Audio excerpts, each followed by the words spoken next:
Oh, you didn't? Good. Hello, everyone. I'm Gore Warmoth. I'm Keaton Gore. And we're both representatives from the Roselman Institute of Technology. We will be comparing and contrasting two major pop punk bands of the late 80s and early 90s. As you can see, Blink-182 and Green Day. Would you like to begin? I will do. Okay, well, Green Day started in 1987 when friends Billy Joe Armstrong, which is this guy, Blue hair, and Mike Dirnt, which I believe is yellow hair, which it's kind of hard to see yellow hair on that one. And they formed a band called Sweet Children. The first Sweet Children show took place on October 17th, 1987, at a local food restaurant there in Vallejo, California. I'm not sure if that's how you say it. Called Rod's Hickory Pit, where Armstrong's mom was working.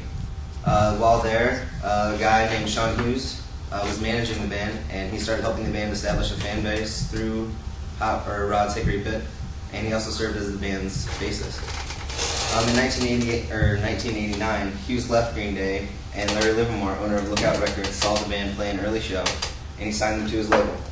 In '89, they recorded their first EP, 1,000 Hours, and before 1,000 Hours released, the band dropped the name Sweet Children, according to Livermore, their manager. This was due to confusion with another band at the time called Sweet Baby, and they didn't want any confusion when it came to ear. So the band adopted the name Green Day, which is allegedly due to their fondness of marijuana. Lookout would then release Green Day's first album, 39/Smooth, in early 1990, and Green Day would record 2 EPs later that year, Slappy and Sweet Children, which is a reference to their first band name. The latter of which included some older songs they had recorded for Minneapolis indie label Steam Records. And then in '91, Lookout released 1039 Smoothed Out Slappy Hours, a compilation of the 39/Smooth, Slappy, and 1,000 Hours EP. In late 1990, shortly after the band's first nationwide tour, their drummer Sabrante left the East Bay area to attend college.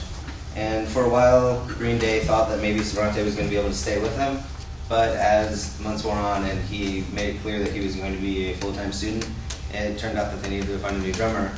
So one of Lookout just drummers that they had on staff, I believe, named Trey Cool, he began filling in as a temp, and then it became clear that he was the one that they needed. So Trey Cool, which he's now pictured there, became their permanent drummer. Okay, and then Blink-182,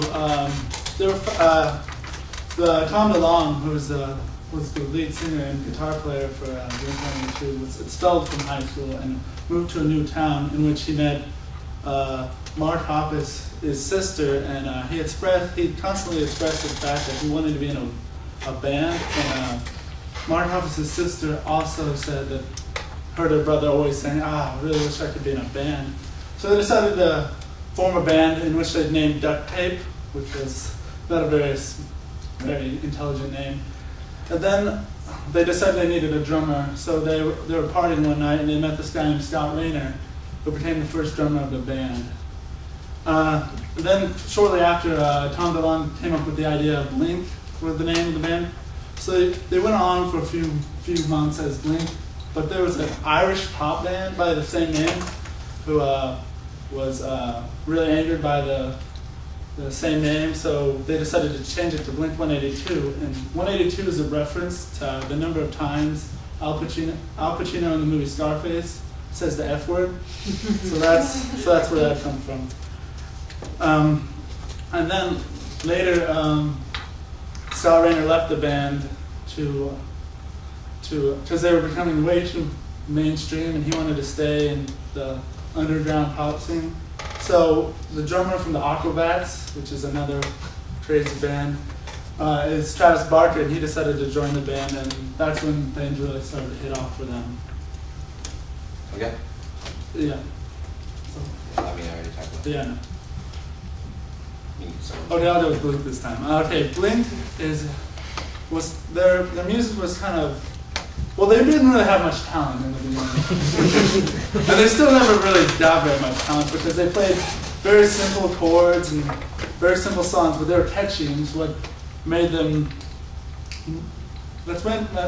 popular is they showed people that you didn't have to be talented to be famous, but you can write stuff that people like and you still can be good.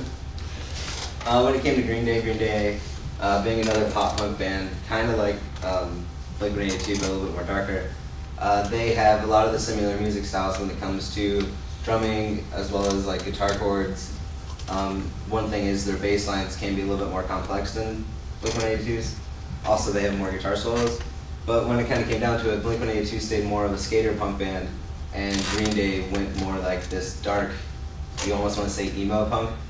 As you can see, like just when they if you look at pictures of how they're dressed, Green Day is very much more like all black, black hair, with one color in there, maybe like with Billy Joe's tie, and then Blink-182 as embodied by Grant. Okay, so their lyrics are totally different. Blink-182, as you can read by the song First Date, it's all about his dad going on his first date, being really nervous, and their songs are mostly about the teenage experience and having fun and love songs mostly. None of their songs are very serious, so they decided they stayed that way all through their career and they never got really serious about songs except for a couple here and there. They stayed true to their roots because having fun and girls. Well, with Green Day, they very much turned in, they kind of embodied the angry teen experience, and they had a lot of their songs about like oppression and like being down, like whether it be by the government, like with American Idiot, as you can read. And the song kind of goes on just like that with, I'm not a part of your redneck agenda. And it's just very much against America and a lot of the lines. But then a lot of their songs are also pretty edgy, like with Jesus of Suburbia and Boulevard of Broken Dreams can be kind of, and Holiday, which we were doing some research in. Well, it's kind of hard to consider watching music videos research, but we call it research. And on one of their live shows for Holiday, like he called it literally and blatantly as, giving it like the F word to America and like how just politicians are terrible. And that was like his opening sign or line for like, let's play Holiday. So you could say that Green Day's lyrics, like definitely a lot more darker and just a lot more edgy in comparison. Philanthropy. Both bands were actually very philanthropic. Blink-182 donates the Red Cross. They're a big sponsor of Souls for Support Souls, where you basically donate shoes for people in Africa who don't have shoes and they walk around with bare feet. In 2009, Travis Barker got in an airplane crash. This was after 2005 when the band went on a hiatus, and because Tom and Mark were fighting, so they went their separate ways. And this plane accident actually made reconciled the band, and they came back together. So they donated $100,000 to this Joseph M. Still Burn Center at Doctors Hospital.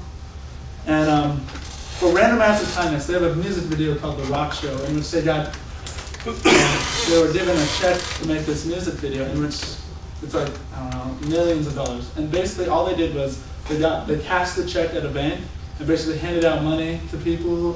They took a hobo and took him to get a haircut, a shave, new clothes, just giving money out to everybody and giving away free stuff and having fun. Green Day, as you can see, they both support the Red Cross, but one of the cool things that Green Day also supports, like Music Rising and Music for Relief, they're both oriented on empowering musicians. Music for Relief especially was a concert that they did after Katrina hit in New Orleans and in the Gulf Coast. And what it did is all the donations from there went to supporting musicians in the Gulf Coast area who had lost all of their equipment. And so, when you think about it, while many people died, but so many different kinds of people lost all of their livelihoods, whether it be people who owned restaurants and hotels, and then something as simple as a musician. And so it was just kind of a really interesting way for them, because I feel it was like they're giving back not only to what they do, but to people who also have a very similar personality and very similar intent for life. Yeah. Fashion icons. Blink-182 started this skater punk fashion with the long Dickie shorts, just t-shirts, and baggy pants and skater shoes and long socks.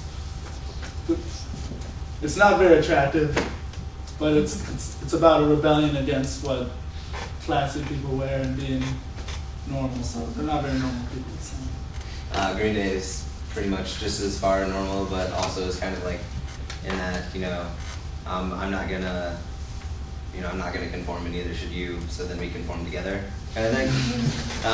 They definitely embody the whole emo, dark, depressing kind of demeanor. I feel that a lot of bands kind of came out with in the late '90s and early 2000s when like emo and screamo got really big. That was definitely when American Idiot came out, and that was when Green Day actually did hit it big, was with that album. And so they definitely donned on the clothes of the time. Both bands have many awards. Blink-182 mostly got most of the teen awards, if you want to say. Most of the awards have been Teen's Choice, Kids' Choice, MTV. Not as big as broad as Green Day, such as. Green Day surprisingly has like a very big profile when it comes to the awards and nominations they won.